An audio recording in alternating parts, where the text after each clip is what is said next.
Hello YouTube and welcome back to my channel, How Not To Play. And today we're looking at Gul'DAN. Now for these videos I've been showing you characters that I'm not good with or that I just generally don't know how to play well. Well, we're going to switch it up. And I want to show you that I'm capable of playing Heroes of the Storm fairly well if I have the right character. And that character just happens to be Gul'DAN, one among many. When he first came out, I wasn't too impressed by him. He was just a regular World of Warcraft warlock. And then I really sunk my teeth into him, and oh, he is great. So for his abilities, he has Fell Flame. It's a conal shape, point and click, drain life, which he stands still and he drains the life of a target. Corruption, it deals damage. It's 3 circles that you get to choose wherever they go, in a large AoE area, and they'll explode one after another. It's a stacking damage. So say if the 3 circles are along right here, going this way, and an enemy hero is right here, if you put it just right and they see it coming and they run through the corruption, they're going to take stacking damage. So they're going to take 1 damage, 2 damage, and 3 damage. It's all going to stack together and culminate into more powerful damage. And it's a damage over time. It is really strong. And then we get Life Tap. Now, Gul'DAN functions differently than most other heroes with mana in that he doesn't naturally restore mana on his own. He needs to Life Tap, like most warlocks from World of Warcraft. To restore your mana, you're going to activate, you're going to press D to Life Tap, and you're going to activate to restore 25% of Gul'DAN's mana. I think it's a 15%. It used to say in the tooltips of how much life it takes, but it's a pretty gnarly amount of damage. And that's where most new Gul'DAN players get into trouble, is they over Life Tap, and they're going to sit at like a little bit of health, but they're going to have a full bar of mana. It's kind of, I mean, with Gul'DAN, mastery of him is finding that perfect balance of when to know to Life Tap. Now we're going to get into his ultimates. Gul'DAN has one of the best ultimates, IMO. The first one is Horrify. After 0.5 seconds, deal 120 damage to enemy heroes in an area. That's not the important part. The important part is it fears them for 2 seconds. They are silenced and are forced to run away from the Horrify center. So say you have an enemy hero right here and they're running this way, and you drop a Horrify right here, they're gonna bounce back. So say they're running away from you and that Horrify, they're running, and you drop that Horrify, so they're running toward it, they're gonna start running back towards you. They cannot control their character for 2 seconds. You can get that easy pick. It's great for picking off healers and supports and everything. It's also great for disrupting an entire group. If you drop a Horrify right in the middle of a 5-group enemy team, it's great for disruption. On top of that, it's also great. It's an awesome, fantastic oh shit button. Say you're running around trying to get a pick, you see them, you're chasing them, you got the bloodlust, and you're chasing them, and then suddenly, oh shit, there's 5 enemy teammates, enemy teammates about to surround and kill you. Drop the Horrify, get out. Now, we're going to go to the less popular and less, basically, the ultimate that should be completely removed and or changed, Rain of Destruction. It has a giant AoE area, and it can deal a significant amount of damage. You channel to summon a rain of meteors in an area over 7 seconds. Each meteor deals 165 damage in a small area. When I say it's a large area, I mean you can cast it in a large area, and however, the small area is a small area where it actually affects. The problem, now this sounds great, the problem with the Rain of Destruction though, it's RNG based, and if you're not familiar with that, what that means, it's random number generated, meaning it's chance. It's pure chance that the meteor is actually going to hit someone, which to me is not that great. Like, you don't want to spend your ultimate point for something that is RNG based. It makes no sense to me. Now, don't get me wrong, when the meteor hits, it deals a fantastic amount of damage, but that's when it hits. I mean, if you're a gambling man, sure, go for it. Plus, not to mention, it can be interrupted. Like, you can involuntarily click, like sometimes I involuntarily click the move button, and it'll take me out of the range of destruction. There's plenty of interrupts in the game, like, let's see here, Anubarak has 2 different interrupts, 3 if he goes a certain ultimate. That's just one character. There's plus 70 characters now, and most of them have an interrupt. As soon as Gul'Dan's ultimate is interrupted, that's it. It's gone. It's on cooldown for 100 seconds. And let me backtrack. Horrify's cooldown, 80 seconds. And it's point and click immediately. Well, after 0.5 seconds. So let's get to this, shall we? Alright, and here we are on Dragonshire. So, the build I typically go for is Echo Corruption. It is super strong, super reliable. Excuse me, my phone's going off. A good common build is Pursuit of Flame. It's more handy if you're incapable of landing your E or having troubles with your E or you're just starting out Gul'Dan. I definitely recommend Pursuit of Flame. Chaotic Energy, the Drain Life build, is also a decent pick. The biggest problem is that if your enemy team relies on lots of interrupts, it's not going to be good because Drain Life, you have to stand still, and as soon as it's interrupted, it goes on cooldown.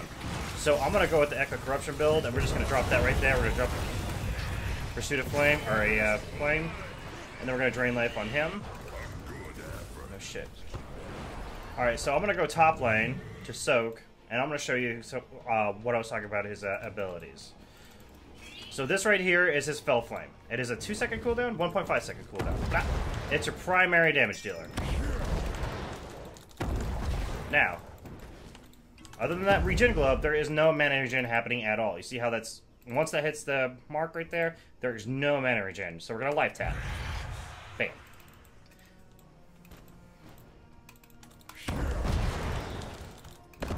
Now, this is Drain Life.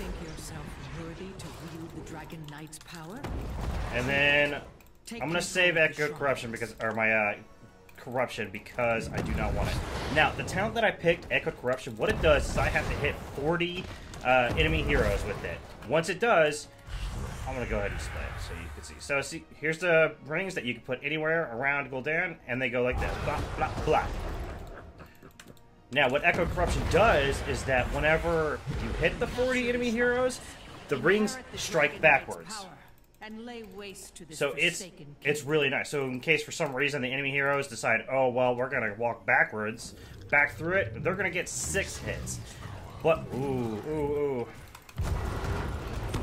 That would have been placed well. That would have been a 3-strike, but whatever. Assist me. Or it's also great in case you get landed right in the middle of... Go away, Tracer. No one loves you. We're going to just place this right here. It's also great if you place it in the middle of an enemy team fight, or a team fight, I should say. It's great all around. So we're going to go improve life tap. Instead of doing getting 25% of my mana back, instead of getting 25% of my mana back, we're getting 35% back. Now, that number does not seem that great, maybe in paper, but it's awesome. It will certainly make a difference. It's great so you're not life tapping as much. This Asmodan is just a chatty Cathy.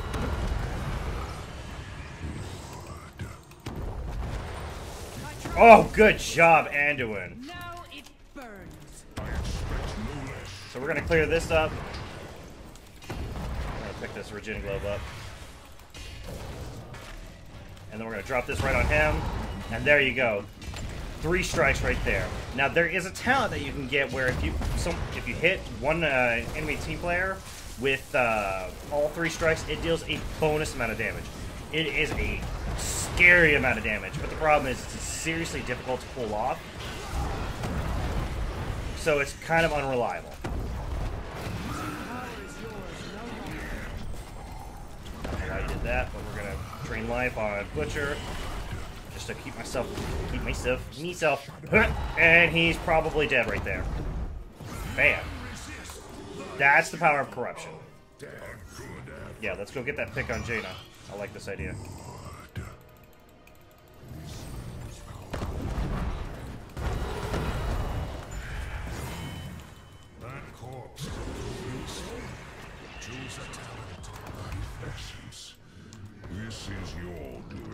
Alright, so now this is where most builds differ from one another from the corruption build. You can go Hunger for Power, which is going to reduce the amount of healing you receive from allies, or you can go Bound by Shadow, which is every time you hit an enemy hero with Fell Flame, it reduces the cooldown of corruption by 1 second. Both are very good. Hunger for Power, though, is more versatile because it increases your spell power. That's all of your abilities by 15%. And you're just going to take a 25% reduction in your healing, which you can negate with your own Drain Life because spell power, or Drain Life, is affected by your spell power. So it's an overall great ability. Either choice are great choices, though. Like, if you're in a map with the confined spaces, lots of corridors, I definitely recommend Fell Flame, so you can continually get your corruption off. Or so that you can get the cooldown reduction and get the corruption off more often.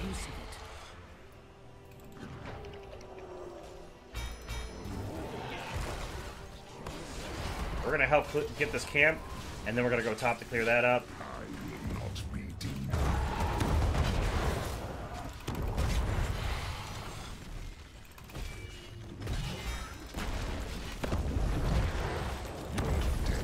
There must always be a dragon knight. Alright, so we're going to try to go over here because there's Butcher's going to charge on the Nazebo. Oh no, he's not going to charge. He's going to charge right there. Thanks, Nazebo, for walking on me while you had the grenade on you. This Valkyrian is dead. Well played. So I'm gonna go right into destruction. Nope, just kidding, going to horrify. We're gonna drop this on him, and he's dead.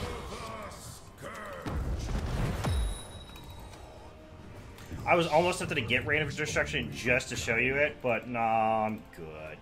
I used to run Rain of Destruction for a little while, kind of as a joke, and also to see if it was viable. But no, it really isn't. Kind of actually funny story. I encountered one of my... He's not exactly a hero to me, but he's a major inspiration to do these Heroes of the Storm videos. You may have heard of him. His name is MF Pallytime. I'm not going to get too much into what recently happened, or at least recently as I'm recording this video, to him. I don't have a strong opinion on it one way or another, and I'm not going to get into that. But he is a huge inspiration to me. And I got into a match with him while I was doing Rain of Destruction, while he was doing his Uther recording videos. And he knew exactly how to shut it down.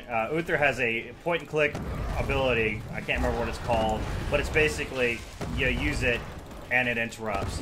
And not only that, but I was using a oh, I'm dead. So we're gonna horrify right there to get him away from me. Good, beautiful Anduin. Oh, you're so beautiful to me. So he knew exactly when to shut me down. It was fantastic. See, right there would have been a great time to have my quest done, because it would have bounced back and hit all of them, but it's whatever. This Arthas is dead. He shouldn't have moved up. This Tracer might live if she has recall again. Oh! But she blinked out of it as I would have killed her. Yeah, that's right. So we're going to drop this right here. I should help get that camp, but it's okay.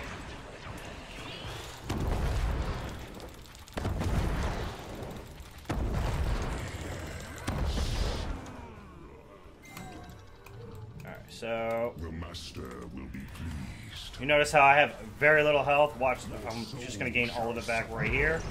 This is the power drain life, and it's not looking good. I don't have my R for another 15 seconds. This Arthas, I should not be fell flaming. Alright, we're going to just sit here and eat his life, and Butcher's going to kill me. That was actually a really good attempt at Dibbles to get Butcher off of me, but unfortunately, I was taking too much health. My dumbass was using Fell Flame over and over again. So, level 13 is a huge moment for Gul'Dan. Your survivability is going to go way up. This is what you are looking for when you're a Gul'Dan. Prepare yourselves. Harvest Life is great if you're going against a team that doesn't have many interrupts. Dark Bargain is okay if you're noticing you're never dying, because it increases your health by 30%, but increases your respawn time by 15%. So if you're never dying, if you're somehow escaping every situation, and I recommend you will pay attention closely that you're not dying, or if you have a teammate like a Karazim that can prevent you from dying, then pick that. It's a kind of a good option. Hellstone to me is the best one. It's a 60-second cooldown, and what's better is there's a talent later on that you can use to help beat it to make it stronger. What it does is you click it, and you gain how much life? 25% of his maximum health. I might be dead again. We're gonna horrify him to get him off of me so we can move into our team. We're gonna eat that Hellstone. That was a good R. I do not mind saying that. So what Anduin did was he gave me the protected status as that bomb would have went off, so it prevented me from taking that spike damage. Yeah, we don't need to chase him. We're at 26 stacks for my corruption. I also ought to say, I know I've said it in my descriptions, but I am so sorry for the videos being screwed up, the last few videos being screwed up. I'm still learning all this, and the last two I did not notice that the bottom part of my screen was cut off until I uploaded it. I was just like, oh, look at that. And I really did not want to go through rendering everything all over again. This butcher just has a hard-on for me. So call me lazy, but I also had a deadline I needed to reach. I promised that I kept to myself. And so here we are, but I think it's going to look better now. I'm going to try some new editing techniques, or learn some new editing techniques on this video. So hopefully the jumps and everything don't look so bad whenever I cut some stuff. But anyways, so I just picked up the second best talent for Gul'Dan that feeds off of his, we're going to fear them. So what it does is that when you life tap, you're gaining damage, or gaining spell power.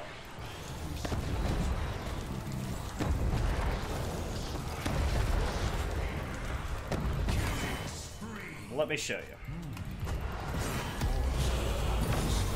There we go. We may have lost our Asmodee, but we just cleared out everything. So what this does is anytime I life tap, which you have to life tap as a Gul'Dan, as you may have noticed, you gain 25% extra damage on your next ability. And now watch this. Boop, boop, and then it goes back. That's the power of this ability. So we're going to life tap, and then now watch those spikes. That means it's critical damage. It's 25 extra damage, 25 extra life I'm gaining. That also applies for the Hellstone. So now it's going to be 25% of the 25% of the already 25% health that the Hellstone gives. It's a fantastic, amazing talent. I've never picked anything else other than that talent. There's no need to. I'm going to sneeze on this fucker. Oh god, maybe not. I have. Thank you. Yeah, we need to get out. That was I wish we could have pushed that keep in, but we're down. So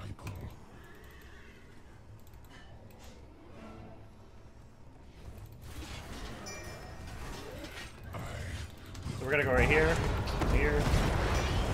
We're gonna drink his life. Control both shrines, and the Dragon Knight's power is yours. Oh, we're gonna go top. Never mind. I was gonna get this camp right here, but top is getting pushed, so we're gonna go into that. This Jaina is mine, except I screwed up. So never mind. That butcher's gonna go in on me again. Watch this. We're gonna just drop. Oh, there. Well, he's dead. So what I was originally planning to do was just drop an R on top of his face. Now look at that corruption damage. All of that. Look at all that damage. And that Mercurian is dead. I just life tapped out of habit. So now my level 20, we can go two different ways that I like to go. If I pick up Dark Bargain, which is the increased respawn time, but increased health, what I'll typically go is Demonic Circle. And what it is you place this Demonic Circle wherever you want, and then you can instantly teleport to it, and it's a 60-second cooldown. He's dead. it's a 60-second cooldown, which is just fantastic. What I typically do is I'll place it at our altar, so that way if I get in trouble, I can use it as my oh shit button and get out.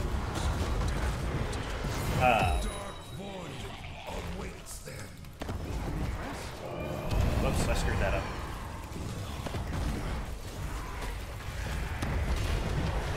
But I'm gonna go Haunt. Haunt is definitely the better option overall, because what it does is increase the silence time, or the fear time, for 1 more second, and also lowers their armor by, what is it, 25? I can't check right now, but I'll check here in a second. I think it's like a 25% decrease in their armor for the entire duration. It's just great all around. MVP. Beautiful. I'm sure you guys got sick of seeing me do it bad. Well, like I said, I'm pretty decent with them. I want to check my stats just out of vanity's sake. Eventually. I think I had 1 death, it said. Stats. Yeah, 1 death. 47,000. That's fair. That's pretty fair. Another great thing about Gul'Dan is he's a great lane clearer and camp pusher, and there's a term for it, jungler, as it's technically called, but that's where you go and get camps. He's great at that. Nazebo and Azmodan are really great at lane pushing, and I was pretty comparable to both of them. That's because the Fell Flame, it's a 1.5 second cooldown. You just shove it, keep shoving it into the lane, and then whenever you need a recharge, pick a minion, and the healthiest minion, and drain life off of it. Preferably, you want to do one of the back ones, because the front ones are going to be taking damage from your minions. That's just a little FYI. Yeah, I love Gul'Dan. He's fun as hell. It took me a long time to understand him, but once I did, he is great. But yeah, that's my Gul'Dan build. Follow along if you choose to. Oh, yes. Haunt. Increase the duration by 1 second and 20 armor. So I was wrong, I was off by 5%, but still. That's a, how long is that? 2 seconds. So 3 seconds, they're horrified. They cannot control their character. And also on top of that, they're now taking 20% more damage. Beautiful talent. Love it. So anyways, thank you for joining me, guys. I will see you on the next video. And please drop by my Twitch stream. I stream at 4 p.m. Central Time every day except for Sundays. Although I might be on Sundays too, doing my Here's the Storm videos. I haven't figured it out yet, but 4 p.m. Central Time. One of my previous videos, one of my Hello YouTube videos, I have 2. One of the videos, I go over my schedule, and that's going to stick for a while. Again, thank you for joining me, and I hope you guys have a great day.